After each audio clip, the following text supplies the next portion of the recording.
نہ دکھانے پر صبر کیا۔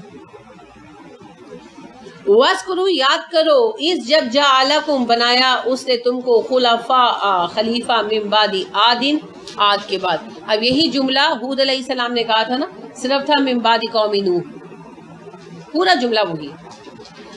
وَبَوَّأَكُمْ اور تمہیں آباد کر دیا، ٹھکانہ دے دیا، فی الارض زمین میں، تتخذون تم بناتے ہو، من سہولہا میدانوں میں، قصوراً محلات، وتنحتون تم تراشتے ہو، الجبال پہاڑوں میں، بیوتن گھر۔ ان لوگوں نے یہ سنگ تراشی کے ذریعے چٹانوں کو تراش کر گھر بنانے کا آرٹ متعارف کرایا۔ تو قدیم ترین جو ملتے ہیں نا ہمیں ایسے کھنڈرات جن کو تراش کر پہاڑوں کے اندر کارو کر کے بنایا گیا ہے، وہ سمود کی ہی ملتی ہے، ٹھیک ہے۔ تو انہی سے غالباً یہ فیشن دنیا میں چلا، بر صغیر میں بھی آیا، چین میں بھی گیا، پھیلا دنیا میں۔ یہاں اجنتا الورا کی غاریں بڑی مشہور ہیں، اندر اندر اندر تراش کر عجیب و غریب انہوں نے ان کو بنا دیا۔ تو کہہ دیں اللہ کا احسان یاد کرو، اللہ نے قوم عاد کے بعد تمہیں زمین میں جانشینی عطا کی اور زمین میں تمہیں ٹھکانہ دیا اور تمہیں علوم سکھائے۔ آج تم لوگوں کے پاس اتنی فراغت حاصل ہے کہ تم لوگ میدانوں میں محلات جیسے گھر بناتے ہو، یعنی اتنا پیسہ ہے، اور تم لوگ پہاڑوں کے اندر گھر تراشتے ہو، یعنی تمہارے پاس فراغت ہے۔ جیسے آج یورپ میں آپ دیکھتے ہیں نا بہت کچھ ہو رہا ہے، افراد لوگ بہت تجربات کر رہے ہیں کہ کیوں کر رہے ہیں؟ ایک تو پیسے ہیں اور دوسرا ٹائم، سہولیات اتنی ہیں، ذمہ داریاں کم ہیں، اور ہمارا بندہ کوئی سوچتا ہے نا، کوئی پلان کرتا ہے تو ریٹائرمنٹ کا انتظار کرنا پڑتا ہے، کیونکہ نہ پیسے ہیں اور نہ ہی ذمہ داریوں سے نجات۔ تو اللہ نے ان کو پیسہ دیا، پیسے سے ذرائع بھی ملے اور فراغت بھی۔ ظاہر ہے جس کے پاس پیسہ ہے وہ ہر کام کے لیے ملازم رکھ لے گا اور خود فارغ رہے گا، تو پھر وہ اپنے شوق پورے کر سکتا ہے۔ تو یہی وہ بتا رہے ہیں کہ اللہ نے ایک تو تمہیں علوم سکھائے، ٹھیک ہے، کنسٹرکشن میں ان لوگوں نے کمال پایا، اور دوسری بات کیا انہوں نے بیان کی کہ اللہ نے تمہیں اتنے ذرائع دیے کہ تم محلات جیسے گھر تعمیر کرتے ہو اور تم لوگ پہاڑوں کو تراشتے ہو۔ یہ ان کی ایک خصوصیت تھی، اسپیشیلٹی تھی، جسے دیکھنے کے لیے لوگ دور دور سے آتے تھے۔ فَاذْكُرُوا پس یاد کرو آلاء اللہ اللہ کی نعمتیں، وَلَا تَعْثَوْا نہ تم فساد کرو، فی الارض زمین میں، مفسدین مفسد بن کر۔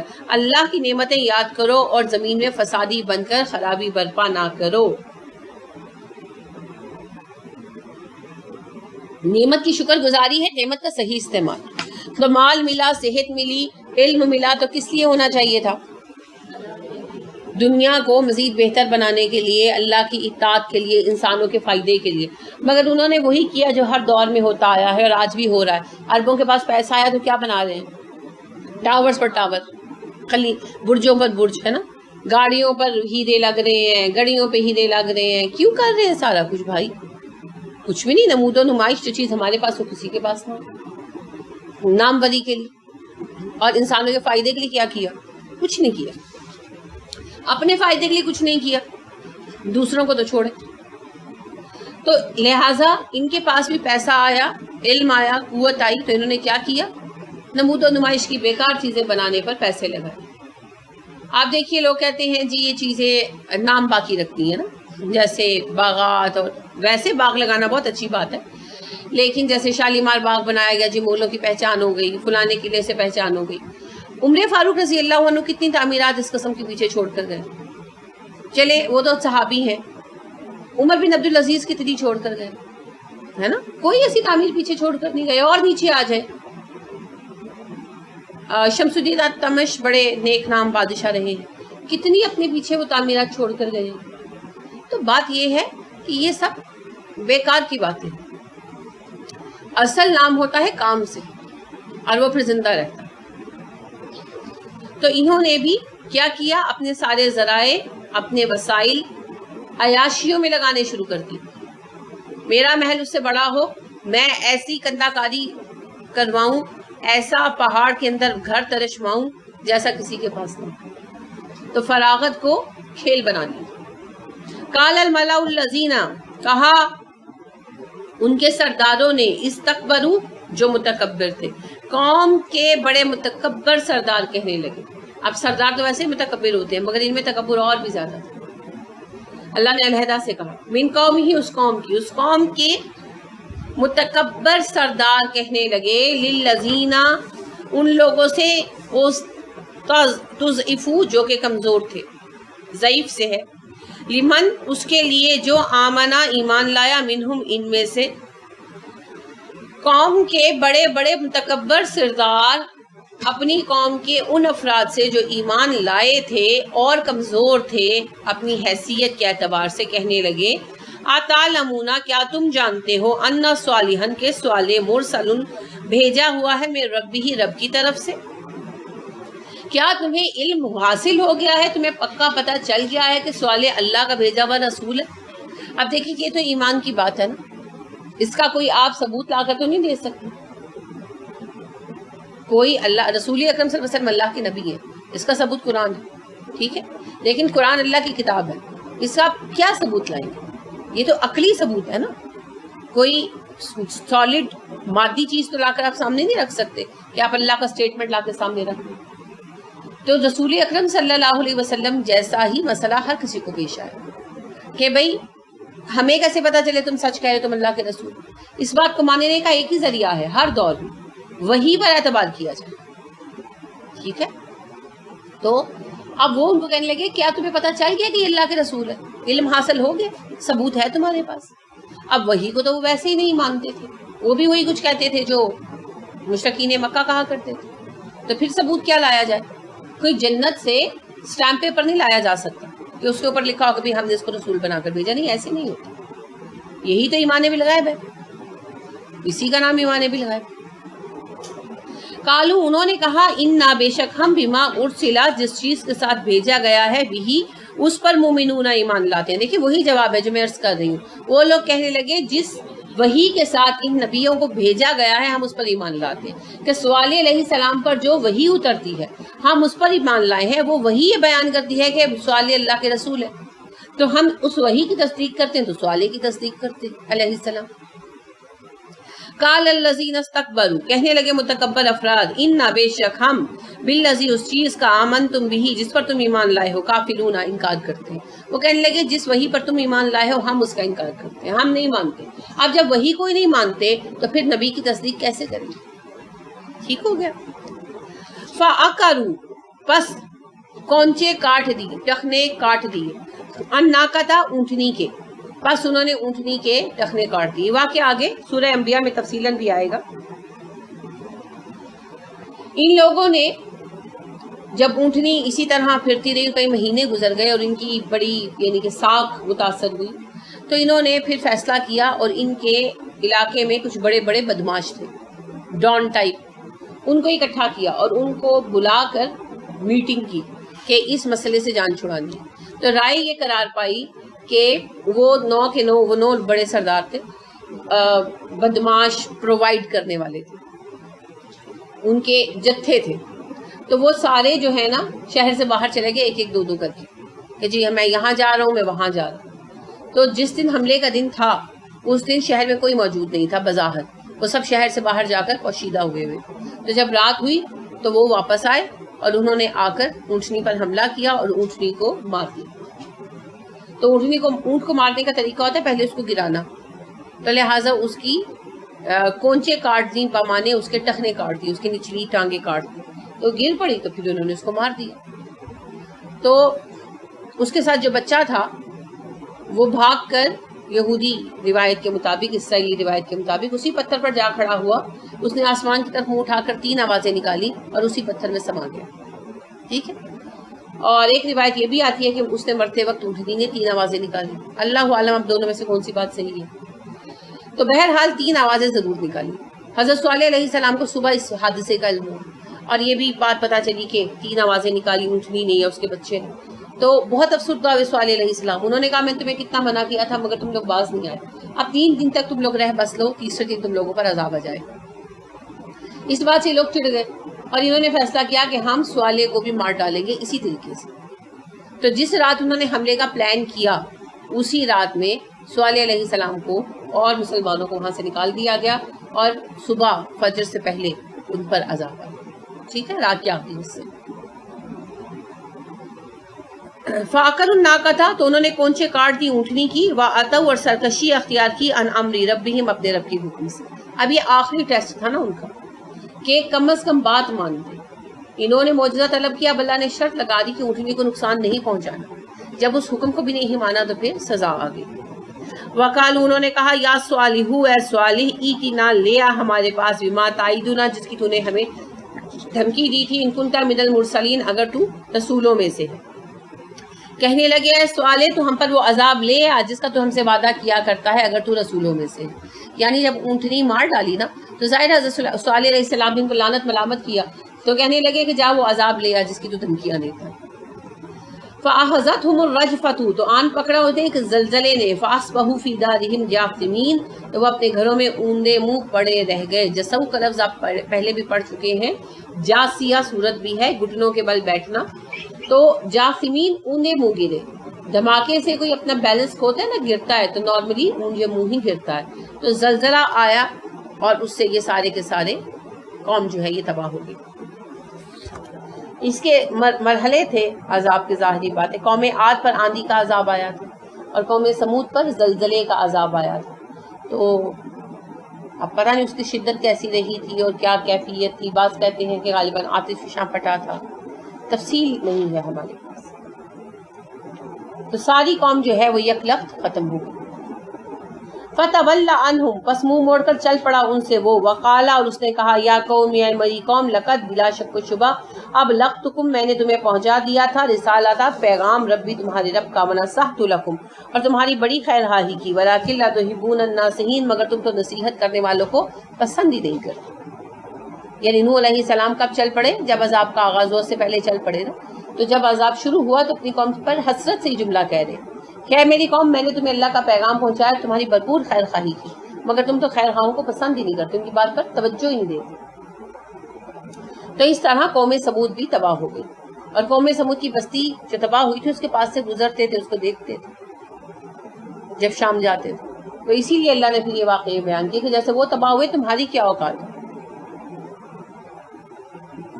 وَلُوطًا اور لوط اِذْ قَالَ لِقَوْمِهِ جب اس نے اپنی قوم سے کہا, لوط کو ہم نے بھیجا اس کی قوم کی طرف, جب اس نے اپنی قوم سے کہا اتاتونا کیا تم آتے ہو, الفاحشۃ بے حیائی کو, ما سبقکم نہیں سبقت کی تم پر, بہا اس کے ساتھ, من احد کسی ایک نے, من العالمین تمام دنیا میں سے. کیا تم ایک ایسی بے حیائی کو لے کر آ رہے ہو دنیا میں جسے تم سے پہلے دنیا میں کبھی کسی نے پیش نہیں کیا؟ ہومو سیکشوالٹی, لواطت. تو آج دنیا میں جہاں بھی لواطت ہوگی کسی بھی طرح سے کسی بھی شکل میں ان کو اس کا حصہ پہنچتا رہے گا. بالکل. انکم بلا شک و شبہ تم لتاتونا البتہ آتے ہو تم, الرجال مردوں کے پاس, شہوتن شہوت پوری کرنے, من دون النساء عورتوں کو چھوڑ کر. تمہارا حال یہ ہے کہ تم اپنی جنسی ضرورت پوری کرنے کے لیے عورتوں کو چھوڑ کر مردوں کے پاس آتے. یعنی ہومو سیکشوالٹی تھی نا ان میں, تو مرد مردوں سے فزیکل ریلیشن کرتے تھے, پھر عورتیں کس سے کرتی ہوں گی؟ عورتوں سے. جب مرد خراب ہوئے تو عورتوں کا خراب ہونا تو ڈیفینیٹ تھا نا, کیونکہ جب ایک عورت کی ضرورت جائز طریقے سے پوری نہیں ہوگی تو پھر وہ بھی تو راستے ڈھونڈے گی. اور یاد رکھیے کہ یہ جو ایڈز ہے نا یہ ہومو سیکشوالٹی کے نتیجے میں آئی. وہاں آپ کو پتا ہے کہ یورپ میں باقاعدہ جسم فروشی ایک جائز کاروبار ہے جس کے باقاعدہ لائسنس لیے ہوئے ہیں بڑے بڑے کئی سرمایہ داروں. تو انہوں نے ایسے یعنی ہاؤسز, پلیئر ہاؤسز بنا رکھے ہیں, عیاشی کے اڈے بنا رکھے ہیں جہاں پر وہ لڑکیوں کو ہائر کر کے رکھ لیتے ہیں. ان میں وہ بھی ہوتی ہیں جو اپنی مرضی سے پیسوں سے آ کر کام کرتی ہیں, اور وہ بھی ہوتی ہیں جن کو اغوا کر کے بیچ دیا جاتا ہے, تو وہ ان کو بھی رکھتے ہیں. تو وہ جو عورتیں ہیں وہ وہاں رہتی ہیں اور جسم فروشی کا کاروبار کرتی ہیں. راتوں کو ظاہر ہے آپ کو پتا ہے وہ اپنے کاروبار پر نکلتی ہے, دنوں میں وہ وہیں پر رہتی ہیں. اب ظاہر ہے ایک عجیب فوکش لائف سٹائل ہوتا ہے ان لوگوں کا, اور ان کو ایجوکیٹ کیا جاتا ہے باقاعدہ اس کو ایک پیشہ بنا لیا گیا ہے نا. تو رومن لائف میں بھی یہ چیز بہت زیادہ ہے. تو یہ آج بھی بدقسمتی سے موجود ہے یہ فیکٹر کہ اس کو چونکہ پیشہ بنا لیا گیا. تو جس طرح کسی بھی پیشے میں نئے نئے طریقے پیدا کیے جاتے ہیں نا کہ لوگ زیادہ اس طرف متوجہ ہوں, جیسے مختلف پارلر ہیں تو آپ دیکھیں ہر پارلر کوئی نہ کوئی اسپیشلٹی پیدا کرنا چاہتا ہے. تو یہ بھی پھر کیا کرتے ہیں, ٹریننگز دیتے ہیں ان کو, طرح طرح کی چیزیں سکھاتے ہیں, زیادہ سے زیادہ ان میں بگاڑ پیدا کرتے ہیں. اب ظاہری بات ہے کہ وہ جو جسموں کو خوبصورت بنانے کے لیے مختلف طرح کے ان کے مساج ہوتے ہیں ایک دوسرے کے سامنے, اور اس کے لیے کوئی پردے کا اہتمام نہیں ہوتا, اس سے بھی ان کو انگیخت ملتی ہے جذبات کو ان کے. اور اس کے علاوہ سب سے زیادہ اہم بات یہ ہے کہ جو مختلف چیزیں ان کو ٹیچ کی جاتی ہیں کہ کیسے زیادہ سے زیادہ وہ مردوں کو اپنی طرف راغب کر سکتی ہیں, کیسے زیادہ سے زیادہ انہیں خوش کر سکتی ہیں. تو اس کے لیے جو ان کو وہ بتاتے ہیں, سکھاتے ہیں, ان کے لیے ٹرینرز بھی رکھتے ہیں, کیونکہ وہاں یہ بڑے اعلیٰ پیمانے کے وہ ہیں نا سمجھ لیں کاروبار بدقسمتی کے ساتھ. تو اس میں پھر ہر وقت ذہن ایک ہی چیز کی طرف مائل رہتا ہے, سیکشل لائف, ٹھیک ہے. اس کی وجہ سے جذبات بہت بڑھ جاتے ہیں, اور پھر کاروبار کی نیت و ارادے سے وہ جاتی ہیں, ملتی ہیں, فزیکل ریلیشن قائم کرتی ہیں, لیکن ان کا کسی کے ساتھ ذہنی رابطہ نہیں ہوتا. وہ تو ایک بڑا سطحی سا تعلق ہے نا, تو اس میں ان کو فزیکل نیڈ تو پوری ہو جاتی ہوگی لیکن ان کو کوئی سیٹسفیکشن نہیں ملتی مینٹل, ہے نا, اور اندرونی ایک تسکین جو ہے جو میاں بیوی کے ریلیشن میں نارمل انسان کو ملتی ہے. تو وہ پھر جو عدم اطمینان ہے اس کو دور کرنے کے لیے کیا کرتی ہے, پھر وہ ایک دوسرے کے ساتھ جڑنے لگ گئی. اور یعنی 70 سے 75% جو یہ ہیں جسم فروش عورتیں یورپ میں وہ ہومو سیکشول ہے, لسبین. عورت سے فزیکل ریلیشن رکھے تو اسے لسبین کہتے ہیں. اب یہ جو لسبین عورتیں تھیں, لسبینزم کی وجہ سے ان کے اندر ایڈز کے جراثیم پیدا ہوئے, ٹھیک ہے. اور وہاں سے ان کے پاس جو مرد آتے تھے نا کسٹمرز, انہوں نے ان کو ٹرانسفر کی اور انہوں نے آگے اپنی بیویوں کو ٹرانسفر کی. تو پھر ہمارے یہاں تو بڑا ڈھکا چھپا ایڈ آتا ہے, کیونکہ اللہ کا فضل ہے ہمارے یہاں خیر اس قسم کے کام جو ہے اتنے مستحکم پیمانے پر نہیں ہوتے, الحمدللہ اتنا مربوط نہیں ہے, نہیں ہوتے بالکل. وہاں پر چونکہ اس کو برائی کے طور پر ختم کر دیا گیا نا, اس کو ایک جائز قانونی کاروبار بنا دیا, تو پھر اس میں ہر وہ چیز پیدا کی گئی پروموشن کے لیے جیسے دوسرے کاروباروں میں کی جاتی, تو وہ تو پھر ایک عجیب طرح کا گند بن گیا. بہرحال اب یہ بات ہے کہ ہومو سیکشولیٹی کی وجہ سے اصل میں ایڈز پیدا ہوتی. تو اب وہاں جو عورتیں ہیں ان پر پابندی نہیں لگائی گئی, اس کام کو نہیں روکا گیا. کیا کیا گیا, ان کو کہا گیا میڈیکل ایگزامینیشن کرا کر سرٹیفکیٹ لے کہ ان کو ایڈز تو نہیں. دماغوں کی خرابی چیک کر رہے ہیں حکومتوں کی. تو وہ باقاعدہ آپ کو پتہ ہے ٹیکس پیئرز ہیں وہاں جو یورپ میں مختلف ممالک میں یہ جو کام کرتی ہیں, اگر تو وہ کسی کے پاس کام کرتی ہیں تو پھر تو ٹیکس اس کاروبار کا مالک چکاتا ہے, اور اگر وہ فری لانسر ہیں انہوں نے خود اپنے لیے لے لیا ہے لائسنس تو پھر وہ خود ٹیکس پے کرتی ہیں, کیونکہ یہ باقاعدہ کاروبار ہے اور اس انکم پر انکم ٹیکس ہوتا ہے. اِنَّا لِلَّهِ وَإِنَّا إِلَيْهِ راجعون. تو اب دیکھیے انہوں نے یہ آگے سے لازم کر دیا کہ جو عورتیں یہ کاروبار کریں ان کے پاس سرٹیفکیٹ ہونا چاہیے کہ انہیں ایڈز نہیں ہے. اور ایڈز کا پہلی دفعہ پتہ تب چلا تھا جو بندروں پر تحقیق ہو رہی تھی. افریقہ کی ایک نسل کے بندر تھے اور وہ ہومو سیکشولیٹی کے ذریعے یعنی میل بندروں سے فزیکل ریلیشن رکھتے تھے. تو پہلی دفعہ ایڈز کے جراثیم ان بندروں میں جیسے تحقیق کرتے ہیں نا جنگلی حیات پر, ان میں پائے گئے تھے. اور اس کے بعد پھر یہ اب جو مسئلہ آپ کو پتہ ہی ہے شروع ہوا. تو ہومو سیکشولیٹی انسان کے لیے تباہ ہوئی.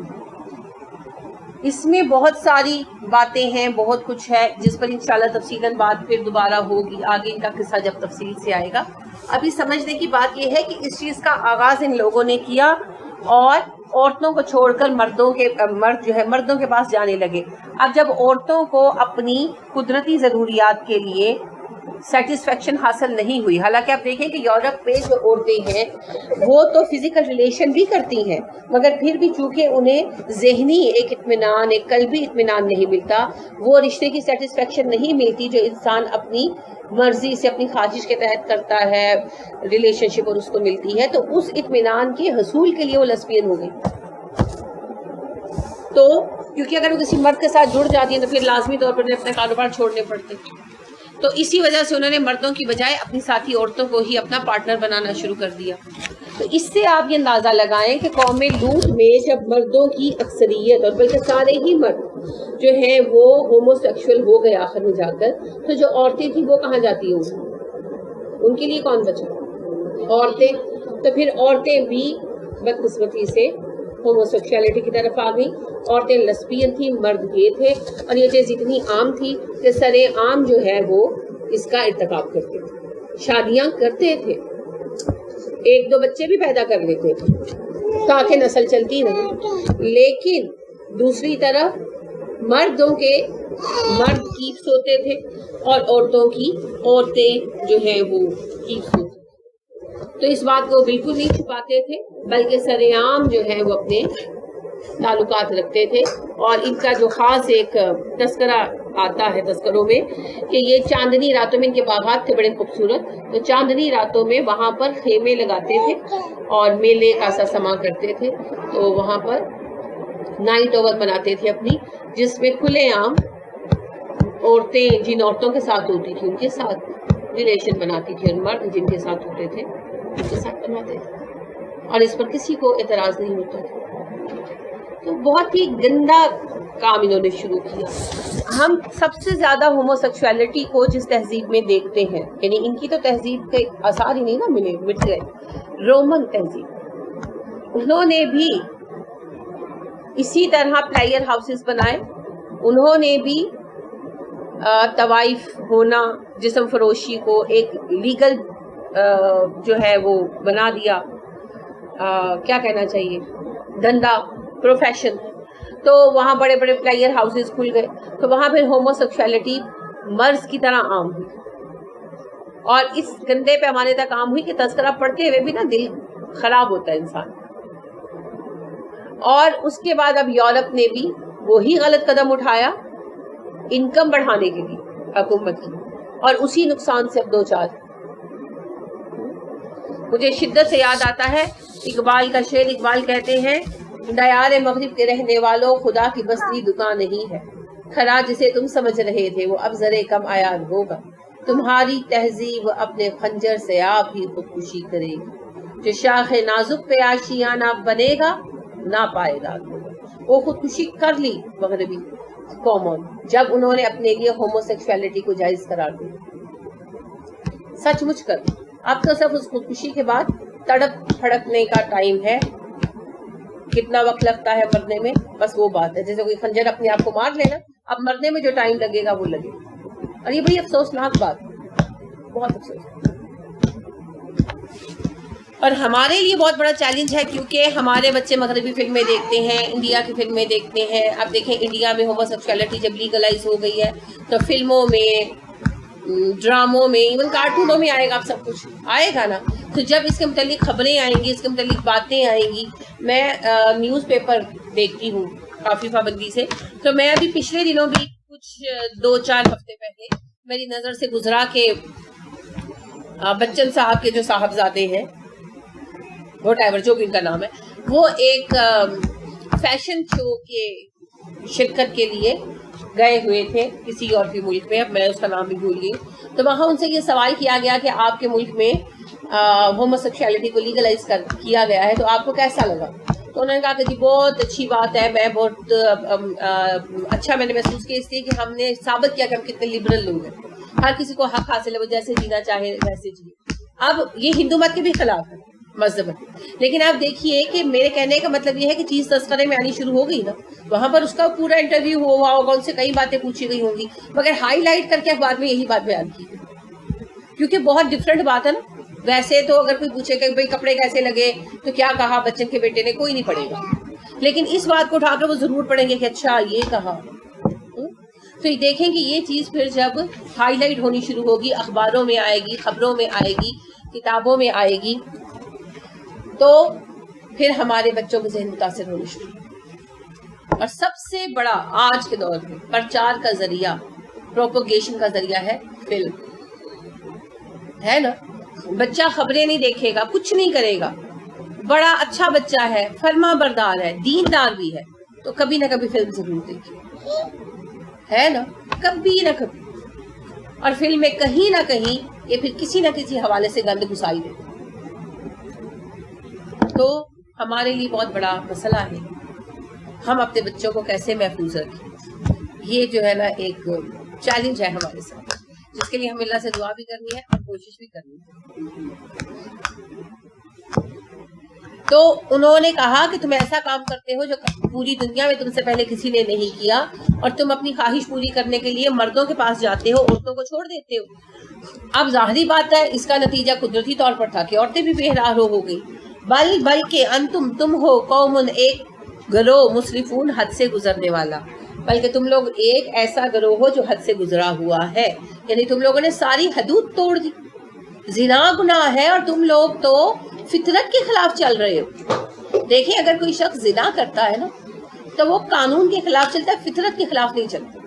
فطرت یہی ہے مرد عورت کا ریلیشن شپ، اور عورت مرد کو اچھی لگے، مرد عورت کو اچھا لگے، فطرت ہے۔ تو اس نے اگر ایسی عورت کے ساتھ ریلیشن شپ کیا جو اس کے ساتھ اس کا لیگل رشتہ نہیں ہے تو اس نے قانون توڑا۔ ان بدبختوں نے تو فطرت کو بدل کر رکھ دیا، فطرت کے اگینسٹ چلے گا۔ اور یہ یقین کریں کہ بڑی ہی سکھ مینٹیلٹی کی بات ہے۔ سبب یہ ہے کہ جو چیز فطرت میں نہیں ہے وہ آپ کو اطمینان قلب کیسے دے سکتی ہے۔ جیسے آپ گھاس کھائیں تو آپ کا پیٹ بھرے گا، سیریسلی مذاق نہیں کریں۔ آپ کو گھاس ہمارے کھانے کے لیے نہیں نہ بنائی گئی، اگر آپ کسی طرح گھاس کو پکا لیں، ٹینڈر بھی کر لیں، پیٹ بھرے گا؟ نہیں بھرے گا نا، کیونکہ آپ کا اطمینان نہیں ہوگا۔ بھوک مٹ بھی جائے نا، اطمینان نہیں ہوگا، کیونکہ ہمارے کھانے کے لیے جو چیزیں پیدا کی گئی ہیں ہمارے اندر ان کی محبت ہے۔ تو کبھی آپ ڈائٹ کر رہے ہو کسی بھی ریزن سے یا کچھ، تو جو چیز آپ نے چھوڑی ہو تو اس کی کتنی کمی محسوس ہوتی ہے، حالانکہ فزیکلی کوئی کمی نہیں آ رہی ہوتی، لیکن آپ کو وہ چیز یاد آتی ہے۔ آپ کہتے ہیں اچھا روٹی چھوڑی ہوئی ہے تو نا اتنا کچھ کھا لیا ہے مگر بھوک نہیں مٹی، حالانکہ بھوک مٹ گئی ہوتی ہے، طلب ہوتی ہے، ڈس سیٹسفیکشن کا شکار ہوتی ہے۔ تو نیچر کے اگینسٹ جاتے ہیں نا جب بھی، تو وہ ایک خالی قطرہ ٹپکتا رہتا ہے۔ جیسے آپ چھت میں سوراخ چھوڑ دیں نا تو ایک قطرہ ٹپکے، یا نلکا ڈھیلا ہو تو ایک قطرہ ٹپکے، تو ٹپ ٹپ ٹپ ٹپ آتی، ہر بندہ بے چین رہتا ہے، کیا مصیبت ہے، ہوتا ہے نا۔ اسی طرح جب ہم فطرت کے خلاف کوئی کام کرتے ہیں اور اپنے آپ کو اطمینان نہیں دیتے تو ہمارے اندر بھی ٹپ ٹپ ٹپ ٹپ قطرہ ٹپکتا رہتا ہے، اندر بلکتا رہتا ہے کہ مجھے اس کی ضرورت ہے، مجھے دو۔ وہ جب نہیں ملتا تو پھر ذہنی بیماریاں پیدا ہوتی، ٹھیک ہے۔ تو یہ فطرت کے خلاف، اور اس کی اتنی سخت سزا اسی لیے رکھی گئی ہے کہ انسانیت کو تباہ کر دینے والی چیز۔